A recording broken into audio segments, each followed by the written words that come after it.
Hi, hello, I'm Blake Markson, and I'm here with Kane. You'd like to introduce yourself and kind of like what year you're in and what you're studying? Yeah, so my name's Kane. As you said, I'm a sophomore and I'm studying finance in Carlson.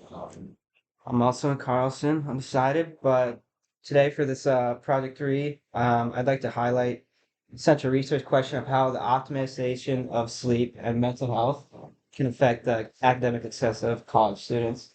So, kind of just want to highlight like what you've learned throughout your college so far, and like basically me being a freshman, like how my experiences are different than you, and just like based on this research, like how can we implement different aspects into your like daily life. Um, so one of the data points I found from Wiley.com, it highlighted a study of survey of 380 students. It talked about how social media rates are high, and it highlighted internet addiction can lead to depression and low self-esteem within students.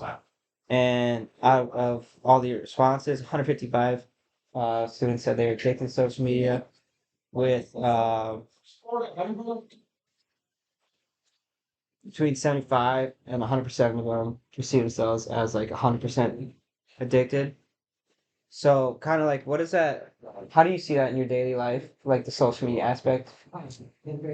Yeah, definitely say that social media is probably the number one distraction that I Mhm. just run into when I'm trying to be productive and get things done. And like one thing that I've sort of been looking at myself is just like how much time am I spending on my phone, Yeah. whether it is for Instagram, TikTok, and YouTube, whatever it is. Mhm. And then I've just been like trying to use apps to like it's like Opal and just like the screen time built into your phone to Yeah. just like sort of keep it limited a little bit more. Yeah, I find for me, like, if I'm really trying to be productive, you can kind of like just get in a little slump, Yeah. just kind of just not being on your studies and can kind of like affect relationships a little bit and just like, about lingo, daily life. So yeah, it's definitely an important thing to keep in mind. Additionally from Wiley.com, and then they discussed how another cross study among Indian college students, they highlighted three questionnaires within their survey. So it talked about uh, anxiety, depression, and within like physical activity. And it stated how physically active students were 6.45 times less likely to have anxiety than and then people that were incredibly physically active were 10 times more likely or less likely to have anxiety than students that didn't exercise at all. So kind of like, how does that implement? How have you seen that in your life, in college, maybe compared to high school? And yeah.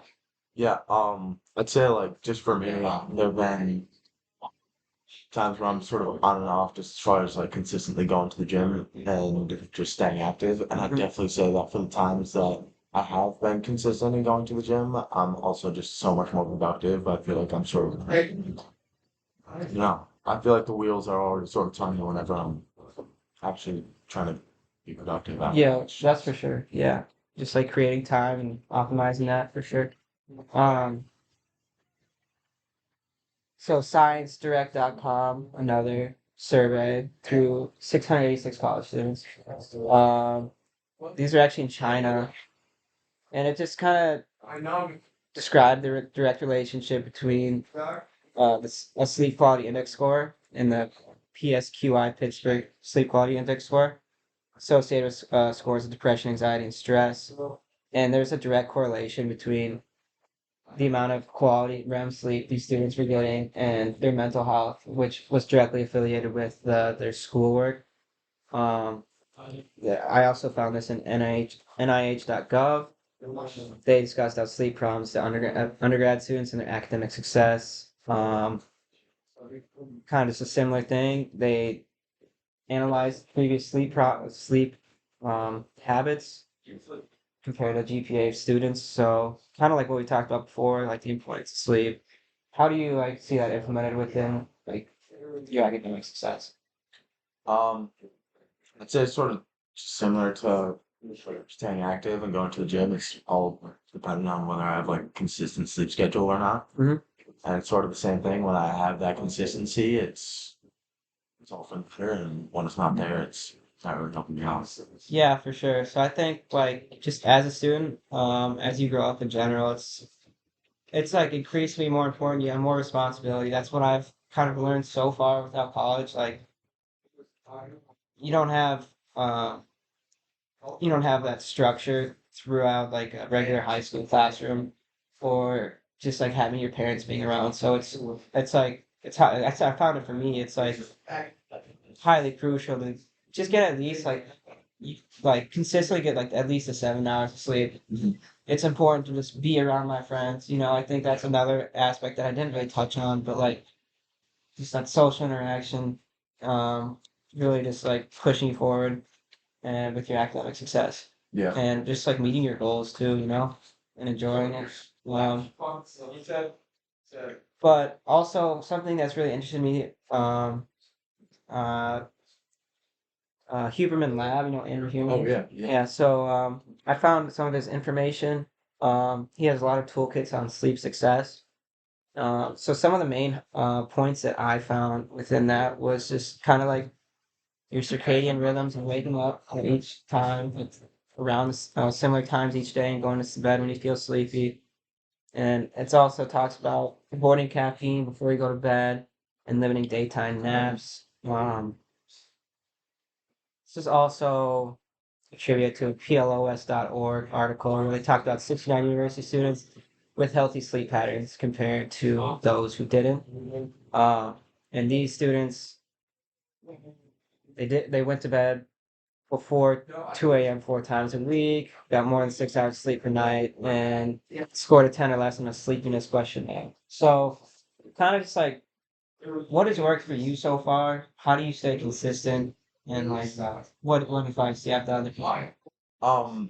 Yeah, I'd definitely say just like building up that routine just for not just for your sleep, but just for your entire day sort of sets everything up Mhm. and sort of I don't know, it gives you a little bit of like a domino effect every day, so it's really easy to just push that first domino and then everything sort of falls into place.